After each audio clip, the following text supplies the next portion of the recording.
자, 이때 저는 이제 신경쇠약으로 만신창이었습니다. 몸과 마음이다. 만신창이었죠. 자, 그런데 어느 날 이 패턴에 대해서 문득 눈치를 채었어요. 자, 무언가가 반복되고 있구나. 무언가가 반복되고 있구나. 그때 디테일은 다르지만 결국에 각 상황이 흘러가는 어떤 그 양상, 그죠? 사건 당시에 느껴지는 감정 상태. 이후에 기억을 통해서 또 계속 고통을 받잖아요. 그리고 그 고통을 잊으려 치면 다시 한번 과거의 모든 기억과 고통을 한 번에 어떻게 해요? 소환해버리는 사건이 또 터져버리기까지 정말 소름 끼치도록 이제 비슷한 사건들이 반복되고 있었어요. 소름 끼치도록 비슷한 사건들이 반복되고 있었어요. 수도원 갈만해요. 네, 사건들의 디테일, 등장인물, 상황들이 다를 뿐 전체적인 틀하고 각 사건에서 느껴지는 주도적인 감정, 그 다음에 이후에 헤어나지 못하고 빠져있게 되는 어떤 정서적 결핍들이 있죠. 이것에 이르기까지 모든 것이 유사하게 흘러가요. 마치 한 녀석이 그때그때 메이크업하고 패션만 다르게 바꿔가지고 나타나는 어떤 그런 느낌이 있습니다. 그렇죠. 이때 무언가 생각이 들었어요. 혹시 내 삶의 굵직굵직한 사건들은 어떤 특정한 정서나 생각, 그죠? 아니면 뭐 감정적인 상태들을 반복해서 겪기 위해서 나타나는 것은 아닐까라는 생각이 들었어요. 그것을 느끼기 위해서 이 사건들이 나타나는 게 아닐까? 체험하기 위해서.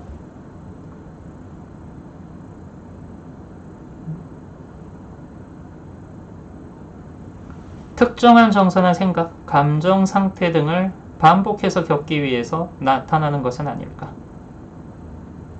네, 그래요. 자, 이것을 눈치챈 이후에 제 수행은요, 경전을 그때까지 이제 위주로 한 방식에서 보다 폭넓은 분야까지 이제 넓어지게 됐습니다.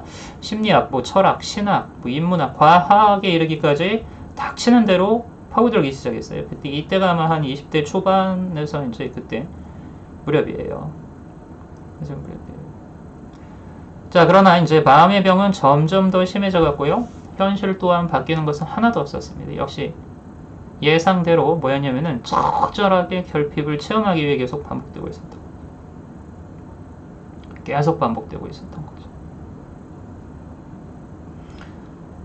그리고 더 힘든 게 뭔지 아십니까? 구도자 캐릭터들이 겪는 이중고죠. 그러는 와중에도 이 고통을 반복해서 겪고 있는 이 나는 누구인가 라는 의문은 계속 커져갔죠. 계속 커져갔죠. 자, 그리고 또 한 번 인간관계에서의 큰 좌절을 경험을 하고는 결심을 하게 되었습니다. 사회에서는 반복되는 내 삶의 패턴을 끊어버리기가 힘들겠구나. 그러니까 180도 다른 삶을 한번 살아보자. 그래서 수도원에 입회하게 된 것입니다. 그거예요.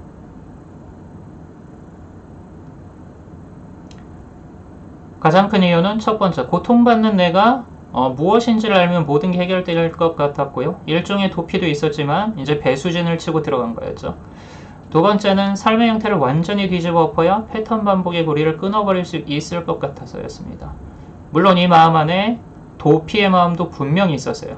그러면서 또 한쪽으로는 뭐가 있었는가? 배수진을 치고 들어가는 거죠. 이 양가 감정 때문에 상당히 힘들었죠. 결정하기 전까지. 근데 삶의 형태를 완전히 뒤집어 엎어야 패턴 반복의 고리를 끊어버릴 수 있을 것 같은 마음에 활동수도회가 아닌 그냥 봉쇄수도회를 선택을 하게 된 겁니다.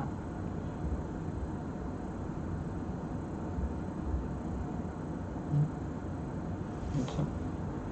자, 이렇게 저는 스페인의 한 수도원에 스스로를 가두게 됩니다. 한 10년 정도. 그래서 어떻게 생각했냐면요. 기왕 이렇게 된 거 도피가 되든 뭐가 되든 도피가 된다면 죽을 때까지 거기서 살 것이고, 자, 목표를 성취하기 전까지는 돌아오지 않겠다는 결심을 했어요. 그리고 평생에 가도록 이루지 못한다면 수도원 묘지에 묻히겠다. 저한테는 배수진이었습니다.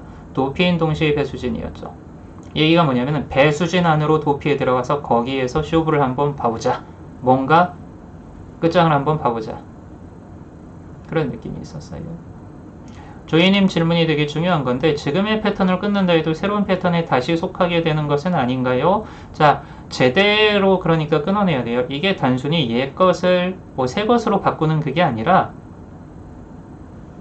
파도를 타는 법을 배우는 것하고도 같아요. 이제까지는 이제 파도에 먹혀가지고 파도에 휩쓸려 살았다면은 이번에는 파도를 타면서 노는 법을 배우는 것하고도 같아요. 파도를 타면서 노는 법. 그러면서 이제 관념 분석의 그 세 번째 시기 수도원에서의 관념 분석 생활에 대해서 말씀드릴게요. 아마 이 부분부터는 뭐 다음에도 또 라이브 같은 걸 통해 가지고 말씀드릴 좀 흥미진진하기 때문에 그 기회가 있을 겁니다. 그래서 오늘은 이제 좀 대략적으로 말씀드리려고 하는데요. 자, 수도원에서의 제 삶의 모습이 뭐였냐면 먼저 이제 건강이 악화됐어요. 건강이 악화돼갖고 살아남기 위한 사투를 벌여야 했습니다. 그리고 이제 두 번째는 2패할 때 목표했던 바를 이루기 위한 수행의 이제 연속이었죠. 수행의 연속이었죠. 그 당시에는요, 하루에 2-3시간 자면서 공부하고 수행하고 그랬어요.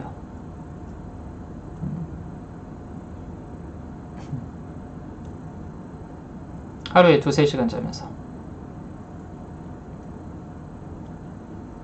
자, 특히 관념 분석의 경우 하루 종일 했습니다. 관념 분석의 경우 하루 종일 했어요. 가장 중점적으로 했던 게 뭐냐면요. 현재 이제 코어 관념 루시딩 프로그램에서 공부하는 관념 로직 트리라는 게 있어요. 관념의 논리나무 그리기. 네. 이것의 프로토타입이 연기맵이라는 것을 그리는 게 있습니다. 이게 석가모니 부처님의 가르침인 이 연기법에 의거해가지고 세상 만물이 어떻게 서로가 서로의 존재 안에 참여하고 있는지를 그려가며 명상하는 그 방편이에요. 정말 수천 개의 연기맵을 그렸어요. 그리고 로직 트리를 그렸습니다. 정말 수천 개의 연기맵을 그리고 또 그렸어요. 천천히. 그 다음에 이제 여러 가지 학문하고 영성적 가르침들을 조합을 해가지고 가장 이제 원초적인 형태의 관념부터 표면적인 관념에 이르기까지 캐고 들어가는 로직 트리를 또 수천 번 작성하면서 하나하나 씹고 또 씹었습니다. 소였어요, 소. 계속 되씹었어요, 하루 종일.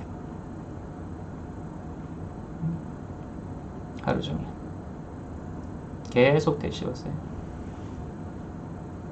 극단적으로 그렇게 밀어붙이신 게 패턴의 고통으로부터 벗어나려 했나요? 여러 가지가 거기에 그러니까 그렇게 행동하게 만들 때 여러 가지의 관념들이 또 들어있었습니다. 패턴의 고통으로부터 벗어나고자 하는 마음도 있었을 테고 내가 무엇인지 알고자 하는 마음도 있었을 테고 사회에서 도피해서 여기까지 왔는데 뭐라도 한번 해보자라는 마음도 있었고요. 아주 수많은 마음들이 있었어요. 복합적이었던 거죠. 하나의 어떤 그런 이유가 아니라 아주 복합적인. 자, 이때 저항과 명현이 엄청났습니다. 엄청났어요, 진짜. 엄청났어요. 제 수도원에 있을 때 평균 몸무게가 50kg였어요. 52kg면 많이 나가는 거였어요. 50kg였어요. 거기서 왔다 갔다 했는데 이게 사실 이제 관념 분석할 때 그 저항으로 나타나는 현상이기도 했어요. 아니에요, 남 작가님. 그렇게까지만 깨닫고 패턴을 바꿀 수 있는 게 아니라 제가 그 정도였던 거예요. 저는 그래야 했던 거예요. 사람이 다 달라요, 사람마다. 저는 그래야 했던 거예요. 저는 그 길을 간 거예요. 이건 근데 저의 경우인 거예요, 저의 경우.